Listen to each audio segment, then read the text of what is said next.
Our story today is called Athenaise. It was written by Kate Chopin. Here is Barbara Klein with the story.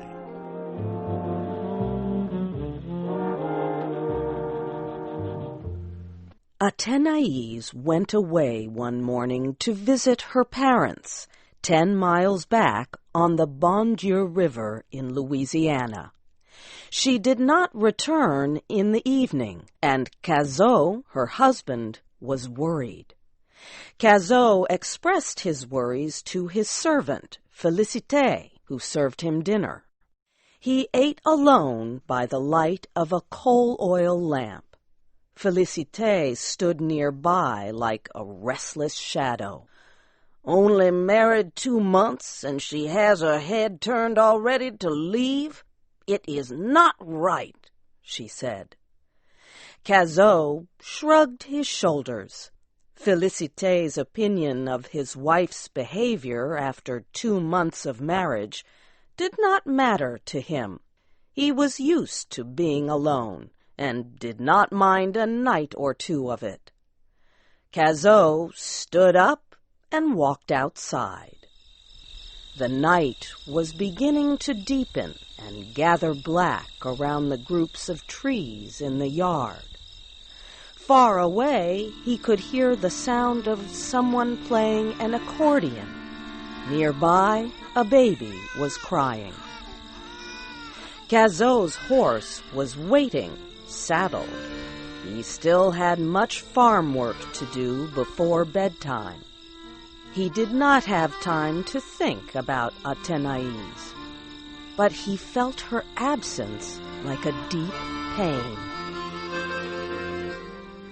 Before he slept that night, Cazot was visited by an image of Athénaise's pale young face, with its soft lips and sensual eyes. The marriage had been a mistake. He had only to look into her eyes to feel that, to sense her growing dislike of him. But the marriage could not be undone, and he was ready to make the best of it, and expected the same effort from her. These sad thoughts kept Cazot awake far into the night. The moon was shining, and its pale light reached into the room. It was still outside, with no sound except the distant notes of the accordion.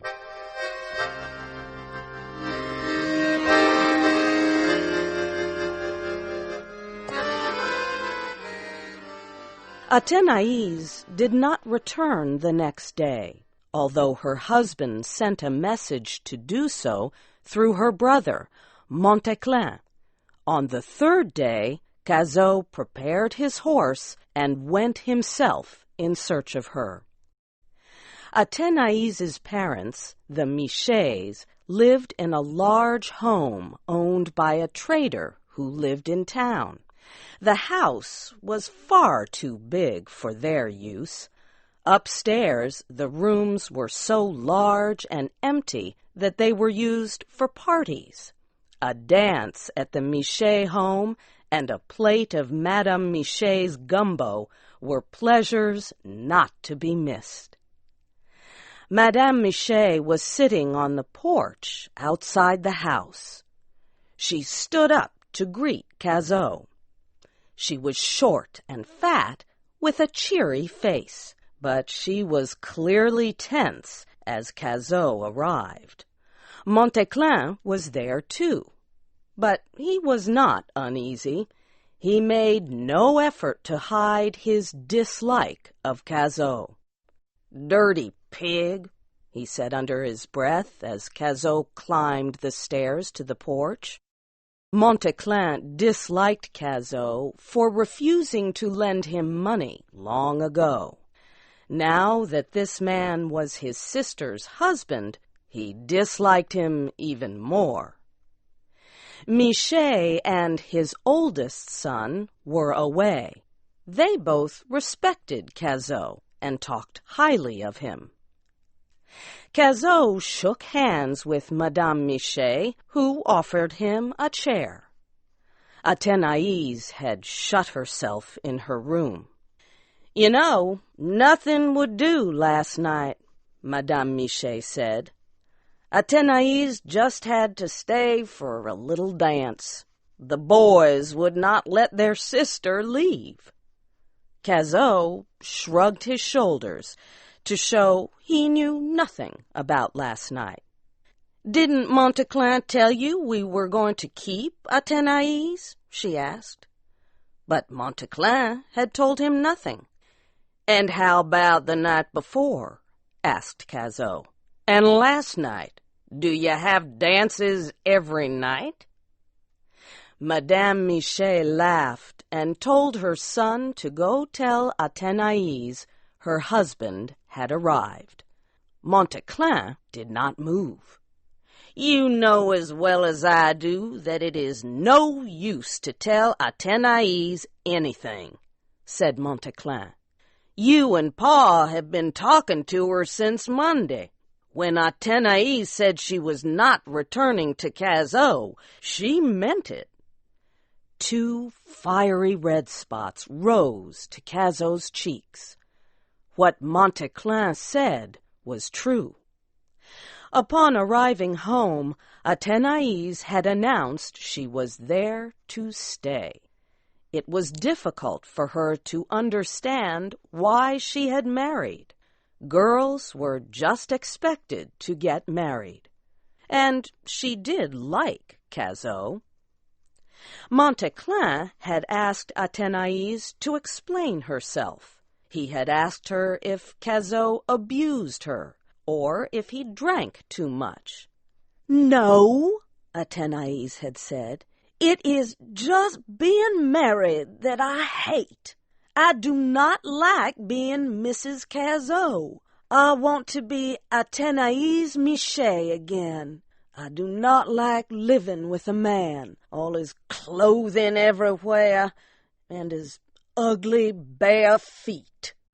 At the time, Monteclin had been sorry his sister had no serious evidence to use against Cazot.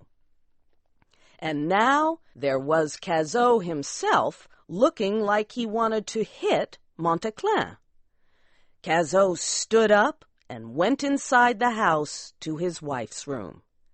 "Athenaise, get ready," he said quietly. "It is late, and we do not have time to lose." Athenaise was not prepared for his calm request. She felt a sense of hopelessness about continuing to rebel against the idea of marriage. She gathered her hat and gloves.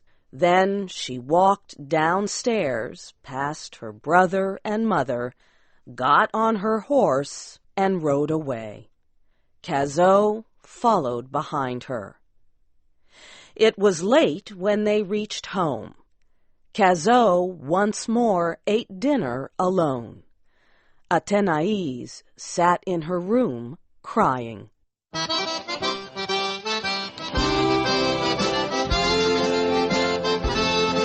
Athenaise's parents had hoped that marriage would bring a sense of responsibility so deeply lacking in her character. No one could understand why she so hated her role as wife. Cazot had never spoken angrily to her, or called her names, or failed to give her everything she wanted. His main offense seemed to be that he loved her, and Athenaise was not a woman to be loved against her will. At breakfast, Athenaise complained to her husband. "Why did you have to marry me when there were so many other girls to choose from?" she asked. "And it is strange that if you hate my brother so much, why would you marry his sister?" "I do not know what any of them have to do with it," Cazot said. "I married you because I loved you. I guess I was fool to think I could make you happy. I do not know what else to do but make the best of a bad deal and shake hands over it." It now seemed to Athenaise that her brother was the only friend left to her in the world. Her parents had turned from her, and her friends laughed at her. But Montéclin had an idea for securing his sister's freedom. After some thought, Athenaise agreed to his plan. The next morning, Cazot woke up to find his wife was gone. She had packed her belongings and left in the night. Cazot felt a terrible sense of loss. It was not new. He had felt it for weeks. He realized he had missed his chance for happiness. He could not think of loving any other woman, and could not imagine Athenaise ever caring for him. He wrote her a letter stating that he did not want her back unless she returned of her own free will.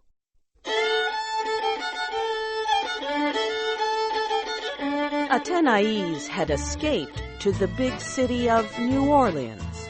She was staying at a private hotel that Montéclin had chosen and paid to rent for a month. A woman named Sylvie owned the hotel and took good care of Athenaise. Athenaise soon became friends with Mr. Gouvernail, who was also staying at the hotel. This friendship helped her feel less lonely about missing her family. But Mr. Gouvernail soon started to fall in love with Athenaise. He knew she was uninformed, unsatisfied, and strong-willed, but he also suspected that she loved her husband, although she did not know it. Bitter as this belief was, he accepted it. Athénaise's last week in the city was coming to an end. She had not found a job and was too homesick to stay any longer. Also, she had not been feeling well. She complained in detail about her sickness to Sylvie.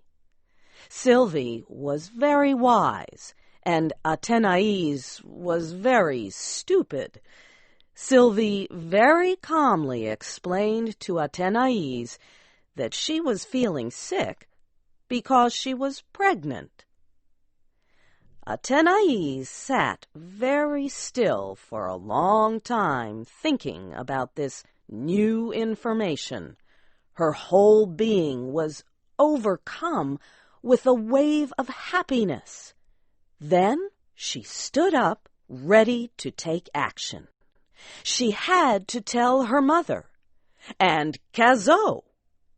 As she thought of him, a whole new sense of life swept over her. She could not wait to return to him. The next day, Athenaise spent traveling home. When she arrived at Cazot's, he lifted her out of the horse carriage, and they held each other tight. The country night was warm and still, except for a baby crying in the distance. "Listen, Cazot," said Athenaise. "How Juliet's baby is crying. Poor darling. I wonder what is the matter with it."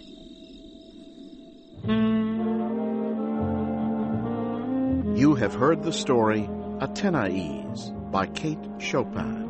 Your storyteller was Barbara Klein. This story was adapted and produced by Dana DeMange.